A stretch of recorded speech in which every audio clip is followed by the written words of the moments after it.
for joining us for another version of our career stories. Today we're here with Thomas Horter, who has a company called Thomas Horter Flute Services, and we're here to learn a little bit about his life and career. Thank you, Thomas, for joining us.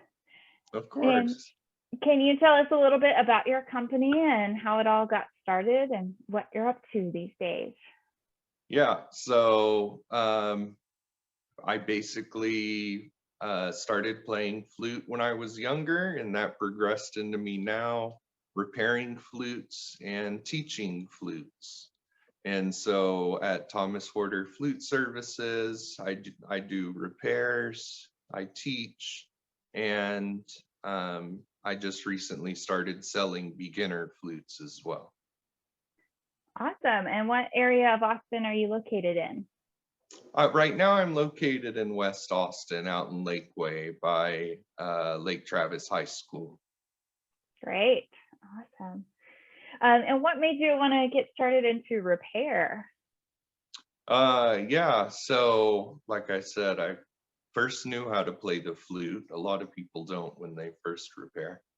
But I knew how to play the flute, and I just wanted to learn how to do repairs on my flute, basically to save money because it was so expensive. I went my first year of college. I went to go to the Vermont Guild of Flute Making with John Landell, who taught me how to repair in 2008. And then I repaired my own flute, my friends' flutes at school, and then I got a job in the flute studio or it's called the Flute Lab, or in English, and in the Netherlands, in Amsterdam, because that's where I went to college. I got a job there fixing flutes for a flute maker, Martin Visser. Okay. And ever since then, I've just been repairing flutes, and yeah, and teaching along the way as well. Great. So what inspired you to start your own business, and what did you feel like you needed to know before you jumped into planning your own business? I'm glad that I waited until I was a little older, and I didn't, because like I've been knowing how to repair flutes now for 15 years almost, and I just started my own business doing it on my own. And so I'm glad that I've waited until now to do it, because I think I would have just made a lot of really stupid, careless kind of mistakes in the beginning, which when you're dealing with other people's, thousands of dollar instruments, you really want to have enough confidence that, they can bring it to you and you can, fully service the instrument. Yeah, definitely. Yeah. And I'm scared to adjust my own flute a lot of the time. So I'm glad that there are people more knowledgeable than me that have lots of practice in doing it. Definitely. Yeah.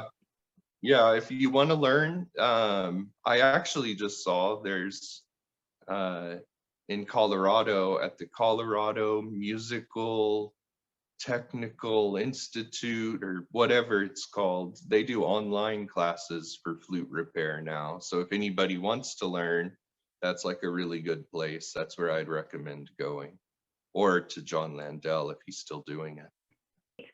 Do you have any tips for maintenance for young students or even the professionals on their flutes? How can they keep their instruments looking, nice and polished or good adjustment?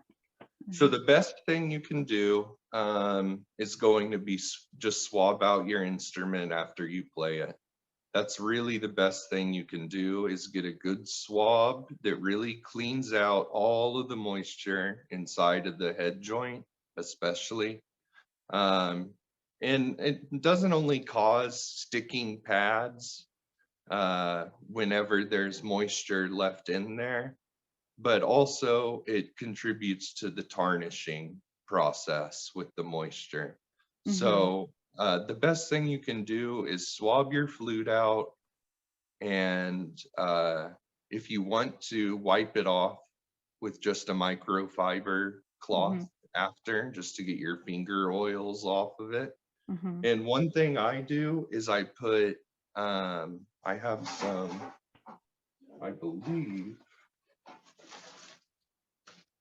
yeah, like I have these these strips. Uh-huh. You can just buy these on Amazon if you just type in tarnish strips. Okay. And I always put those in with my flutes, the Great. silver ones, and those Mm-hmm. keep them from tarnishing. Awesome. Hmm. Well, good. I think my last question here officially is, do you have any advice for young flutists today who maybe want to take a career in flute in some way, shape, or form? How can they be successful on their path in a career in flute? One thing that happened to me, that I liked, was I learned the Baroque flute. So I had my major in school was the modern flute, what everyone plays, and then my minor was Baroque flute.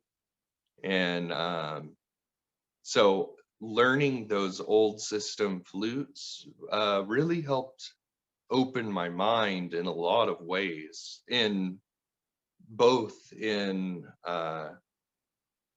the music aspect of it, of musical aspects, and the actual repair work on those flutes I was also interested in, because those are all different things, and are all different kinds of wood and different, there's different numbers of keys on different flutes that have to be maintained, and just learning how they all work was also really interesting. Um, so that's one thing I would recommend to anyone, any young flute player who's really serious, is consider getting a Baroque flute and a copy of the quants on playing the flute. Uh, you could learn so much, and it's so really interesting, I think. But yeah, that's what I actually always recommend. That's Study the great. Baroque flute. Yeah. That's great. Well, good news is that we just decided we are having a Baroque masterclass for the Austin Flute Society this year Oh, in cool. November, I believe. So yeah, Oh, really? keep a lookout for that. But that's definitely my next on my to purchase list is a Baroque flute. I really Yeah. do want to get one because it is, like you said, there's such a world of music and just knowledge Hmm. and different sounds to be explored there. So Yeah. Well, like, most people don't know. And it's not only Baroque music, but they think, oh, if I learn quants and I learn all these things, then I have to play in a certain way. And it's like, not really, actually. Like, you find out many more possibilities, like in Mozart, in all of the popular flute music, um, which was written for a good flute player. Uh, he, when he writes trill, he actually means to improvise. He doesn't mean trill, and everyone just trills, and that's not actually what he intended at all. And trill to Mozart in wind music means improvise around that note. And so you actually get many more possibilities of what you can do, um, with your music once you are historically informed, or whatever you want to call it. right, Yeah. yeah. Well, is there anything else that you would like to share with us today? If your flute's broken, please come by.